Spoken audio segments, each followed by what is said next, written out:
And now we are joined by UFC featherweight Danny Chavez, who faces Kai Kamaka at UFC Vegas 33 on July 31st. Danny, in the last 24 hours, around then, you've got a new opponent after Doo-Ho Choi pulled out due to a shoulder injury, I believe. How much has this change affected your preparation for the fight? Nothing, because, we got to be ready for things like this to happen all the time. You know what I mean? To me, at the end of the day, we are mixed martial artists, and what we do is we train everything for any situation, any approach, any style. So I just wanted to have a fight. That's the only thing I was concerned. I really didn't want to be in camp, and all of a sudden then they're gonna push this fight to like September. I didn't want to, because I'm peaking for a fight already. I'm already feeling in good shape. And when you're peaking for a fight, the last thing you want to do is tone it down and then trying to peak again. That's really hard to do. And I'm really, right now, I feel great. So when it sucked when I got the news about Doo-Ho Choi. My manager called me like on a Saturday and told me he was out for an injury. I didn't even know the injury was a shoulder. To be honest, I didn't know what it was. I just heard injury.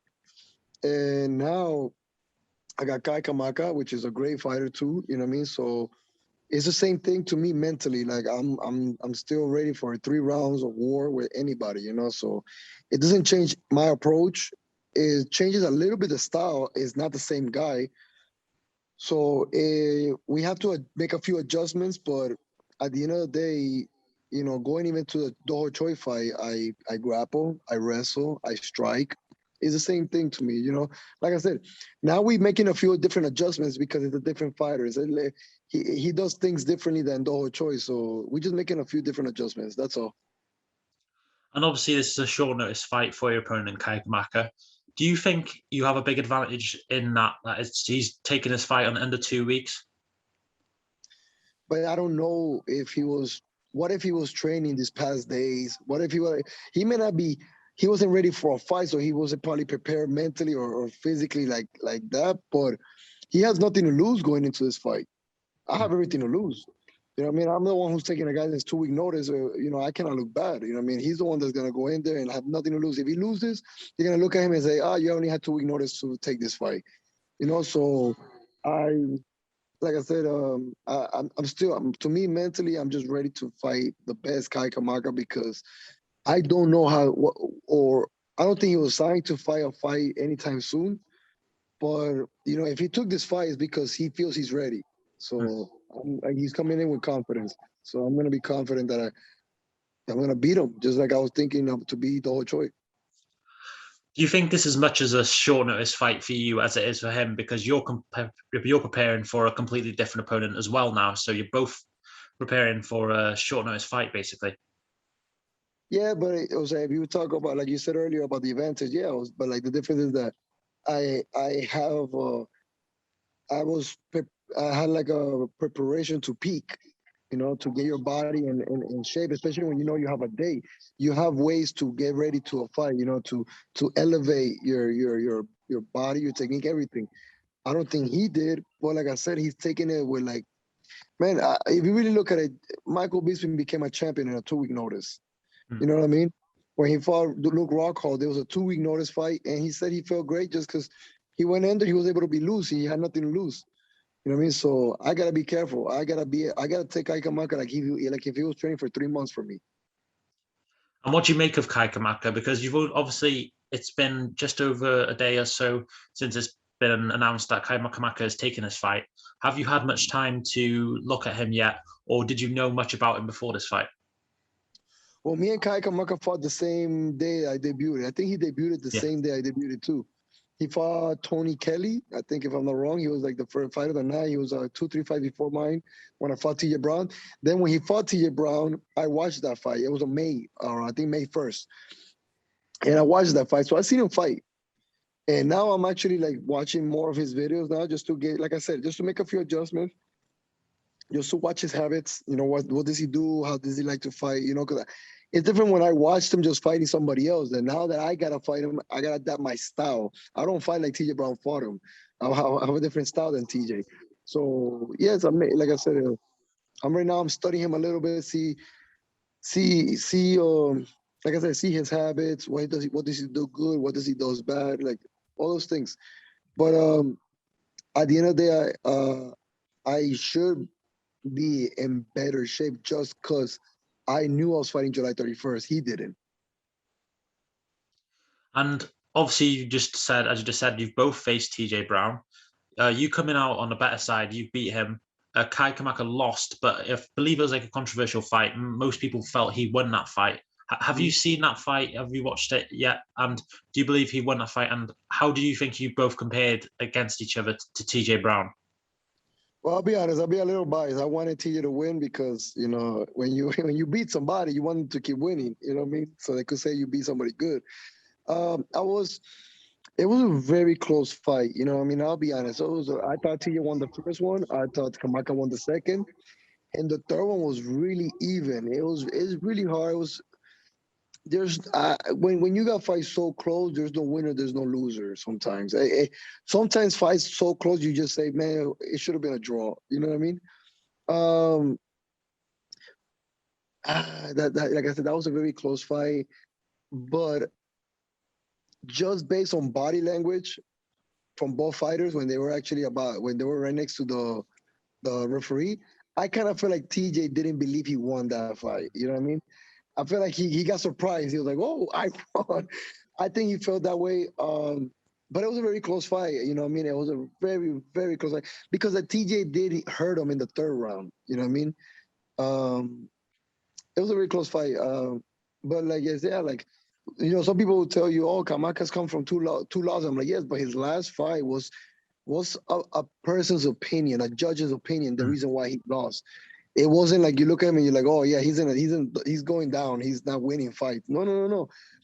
Anybody, like a lot of people believe Kamaka won. So, this is he could have been right now 2-1, or he could be right now, right now he's 1-2, but he could have been 2-1 right now. So, like I said, it's not a guy to take lightly whatsoever. Do you feel more confident knowing that he's faced the same opponent as you and lost that opponent and you've won against that opponent, or do you not read too much into that? No, because it's happened to me before earlier. Before I got into the UFC, I beat a guy that beat me. Yeah. You know what I mean? So it's happened before. I remember I fought John De Jesus and I beat him. All 3 rounds.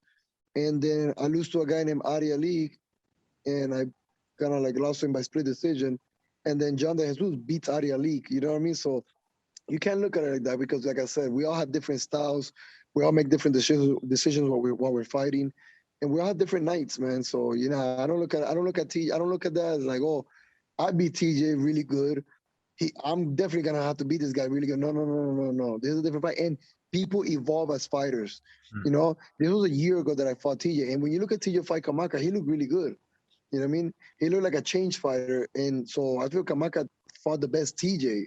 I feel like when we both fought each other, we fought a year before, and technically, like I said, you always get better as time as fights are happening. You're getting better. You know what I mean? Especially where we're not getting knocked out or nothing like that. So when you get knocked out and stuff like that, when you start seeing like people stop getting better because they're not, you're getting concussions and CTE all over the place.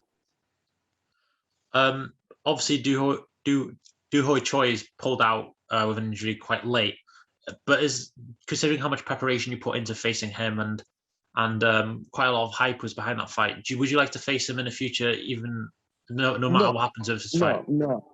I don't want to waste my time. No, no, no, no, no. I don't got time to waste on people that maybe not fight me.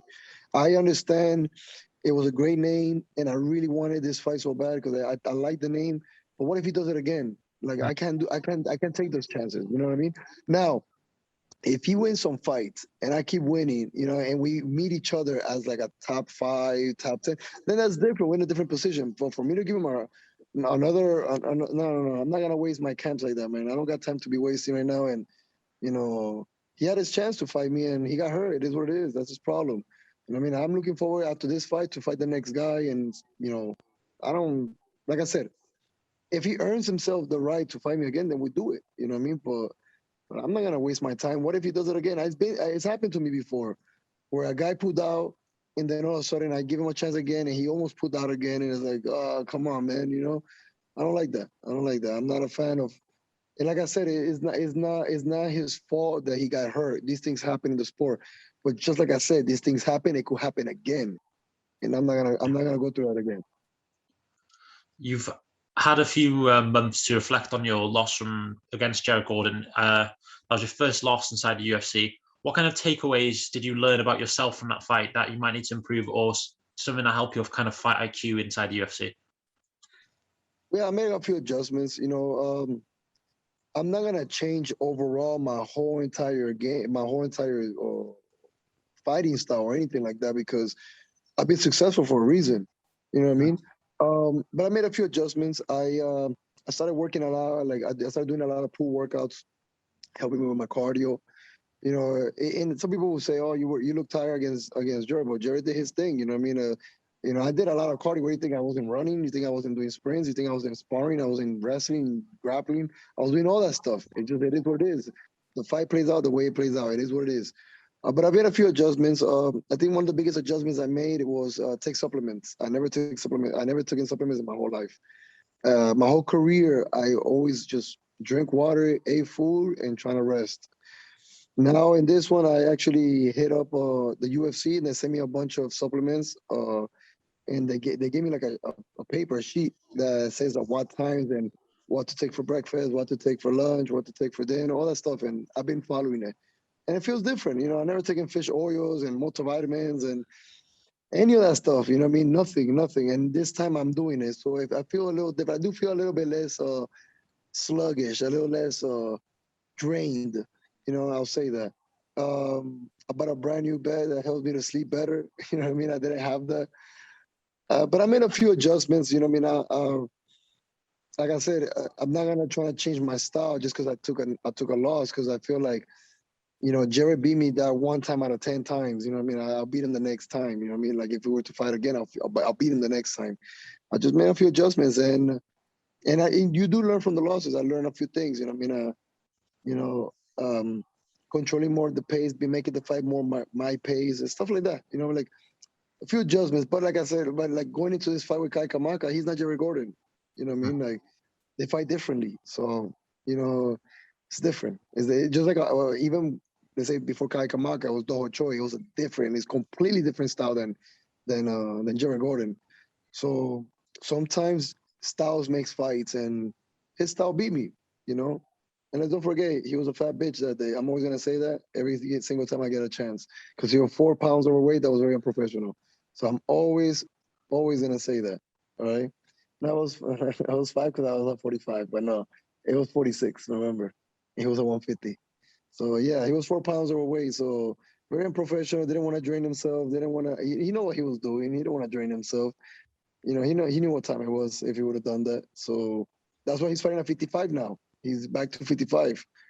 So, but like outside of that, he did his job. He beat me. It is what it is. And you talk about learning from your losses. Do you think that was like the best time to take a loss in the UFC was early on, so you can learn from that and make the adjustments needed so you can win more fights in the future? Yes, yes. Because like I said, the adjustments I made, I don't think I would have made it if I would have won that fight. And who knows who knows? Let's say this: I would have beat Jared Gordon, and then would have given him another fight. You know, a bigger name. You know, and then all of a sudden I make that kind of mistake. You know what I mean? So it's good that this happened earlier, and I'm able to like make some changes and some adjustments, and let's see. I believe I'm gonna do great, and I'm gonna win this fight. But I want to see how my body feels. You know what I mean? Because it's all about how I feel too while I'm in there. You know what I mean? And like I said, yeah, I think it was the best thing because you don't want to make these mistakes in the bigger fights. You know what I mean? Because from here on it's just bigger and bigger fights and bigger names. So you gotta be careful with it. And thank God it happened earlier. So like that, I don't make those mistakes again. You talk about him missing weight. You're quite passionate on the topic. Do you think it should be there should be a bigger penalty for if you do miss weight? Because do you feel like he had an advantage in that fight because he missed weight? Well, I think I should have gotten 30% of his whole entire purse, not just 30% of his winning purse. You know what I mean? I think if I would have gotten 30% of his whole entire purse, he would have made weight. He would have tried to make weight. I think in a way he kind of gambled this. He said, you know what, I prefer losing some money, but I'll be healthier going into this fight. You know what I mean? And he was able to play that card because I'm in my first contract. I don't make that much money like he does. So since I'm in my first contract, I gotta make weight. I gotta win every single penny I make there. He doesn't. He talked about that at the post conference. He talked about how like, oh, I give 30% of my purse, but yeah, but it was your winning purse. It was your whole purse. I probably would have made more money than he did, just because I'll be taking the 30% of his whole entire purse plus my showing up money. So I think, like I said, he plays he did something strategical there. I believe so because he gave some excuses, and I don't like excuses. That's why I'm not excusing my loss. I said he beat me. He did what he did. I just like to call him a fat bitch because that's he deserves that. But like he talked about his sauna broke, my sauna broke. Like my sauna, my portable sauna didn't work. It was warm. I barely broke a sweat. I went outside. I was running. You know what I mean? I was outside running with the ball, soccer ball to keep me entertained. I went at night. It was very cold when we were in Vegas because it was February. I put a bunch of sweaters on and everything, and it helped me to sweat a lot. I did a lot of hot tubs. We were boiling water and making because the water from the hotel wasn't that hot. It was hot, but not that hot. So we were boiling water on the pots and just pouring it in the hot tub. And I made the hot tub really hot, and I made the weight. For him to come in with that excuse, and the one thing that bothered me the most is how he approached me the day of the weigh-ins. Came in to shake my hand. I wasn't even paying attention to him. I was looking down. I was reading something, and I look up and he's like, "Oh, Danny, I'm sorry." And I'm like, "Sorry for what?" And he's like, "Oh, I didn't make weight." But like he said it like it was all good. Like I didn't wait. I didn't make weight. That's it. Like it was not a big deal. And then when you look at him, he goes to the scale. He like he it didn't feel like he tried to make weight. That's what it was. You know what I mean? Like when I fought TJ didn't make weight either, but TJ tried to make weight. And you could see it in his face. He's trying to make weight. He only missed by point 0.5. You know what I mean? But he tried to make weight. You could see it on someone's face. You're trying to make weight. He didn't. He didn't. And like I said, it could be like a strategy he had, but it is what it is. I don't look at the weight cut as the reason I lost. I'm not. I'm not gonna look at it like that because I feel like during the fight, as I look at the fight, I'm like, bro, I could have beat him in certain moments in that fight. So I'm not gonna look at it like that. You know what I mean? So it is what it is. And obviously, at the weigh-ins, after your fights, you carry that flag, the Colombian flag, with pride.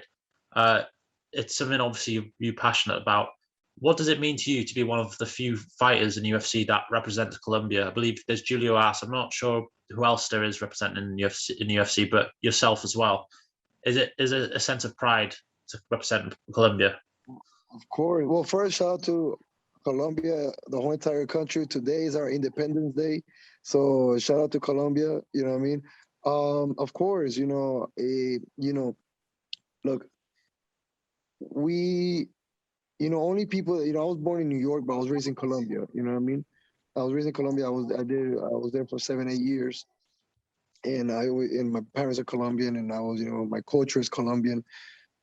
Um, and if you talk to anybody that comes from any other country, it just you feel so proud bringing that flag over here to America and representing it. You know what I mean? It just it's always been like that.